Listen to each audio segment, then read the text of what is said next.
You know that feeling, right? Where you feel like you're your own worst enemy when it comes to investing. You have a plan, you know all the rules, but the second things get a little chaotic, something else just takes over. Well, we're going to get into that. Because the biggest risk to your money, it might not be the market at all. It might be the very brain you're using to navigate it. And it all starts with this one number, 1.7%. That's it. But here's what it means. According to a ton of industry research, this is how much the average investor underperforms the market every single year. And it's not because they're bad at picking stocks. It's because of the decisions they make when the pressure is on. Okay, so what does that really look like? Let's put it in real dollars. Imagine you have a $100,000 portfolio. That tiny little 1.7% gap, over 30 years, it compounds into more than $180,000. Just gone. Not lost in some epic market crash, but literally given away by your own choices. And that really brings us to the core question here, doesn't it? What if we've been pointing the finger at the wrong culprit this whole time? What if the real battle isn't on Wall Street, but right here in the few inches between our own ears? So let's talk about how that $180,000 mistake actually happens, because it's a story that is probably going to sound very, very familiar. Picture this. The market takes a nosedive.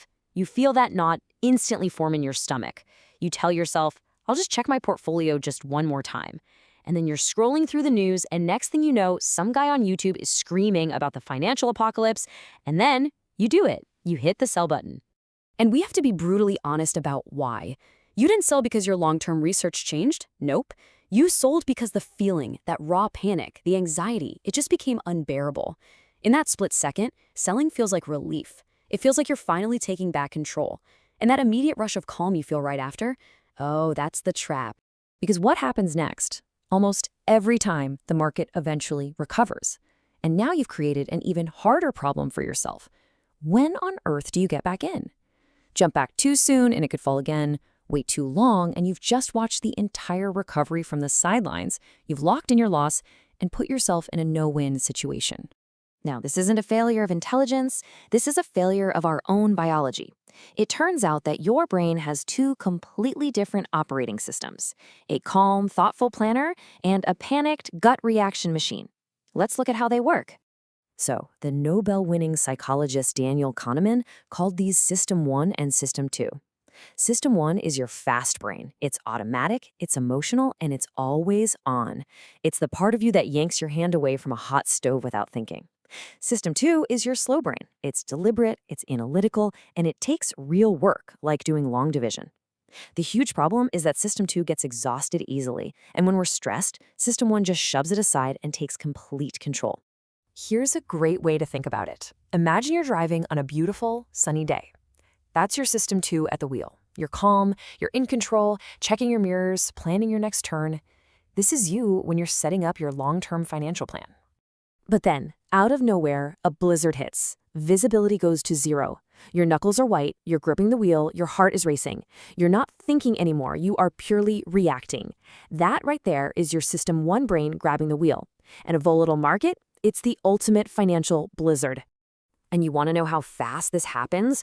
Research shows it takes as little as 3 seconds after a market shock for this emotional hijacking to kick in. 3 seconds. That's all it takes for your primal brain to override years of calm, rational planning.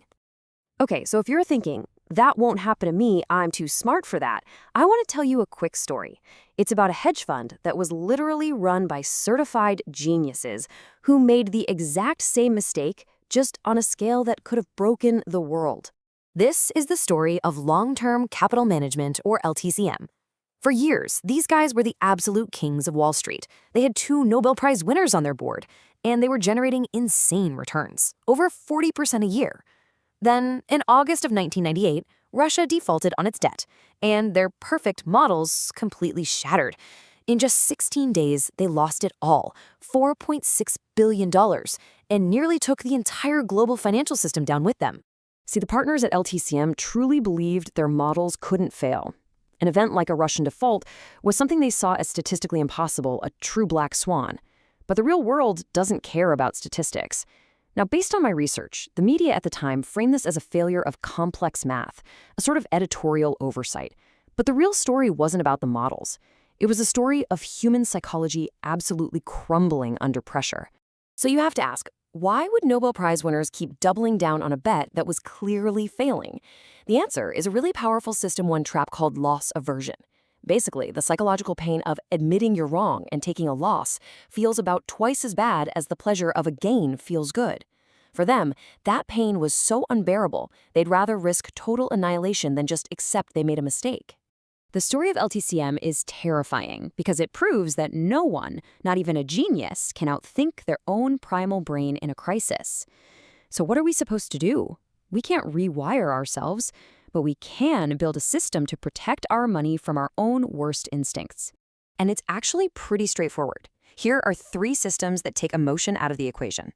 Number 1, an investment policy statement.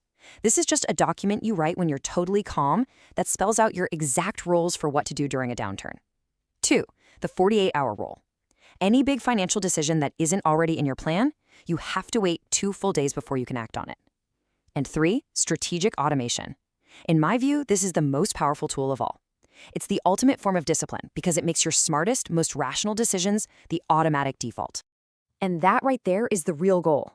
We're not trying to become unfeeling investing robots. Emotions give us useful signals.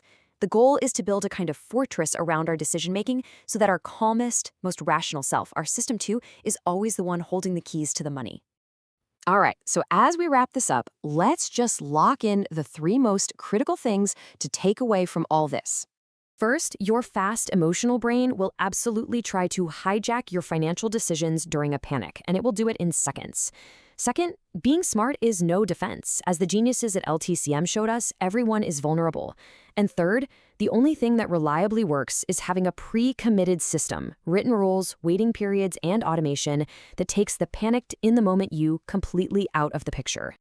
So I want to leave you with one final question to really think about. We all spend a lot of time building our investment strategy. But are you spending any time building the system that will protect that strategy? From yourself? Hey, if this explainer helped you see money and maybe even yourself a little more clearly, do me a favor and subscribe to Money Psychology Explained. And don't forget to like this and drop a comment below with your biggest aha moment.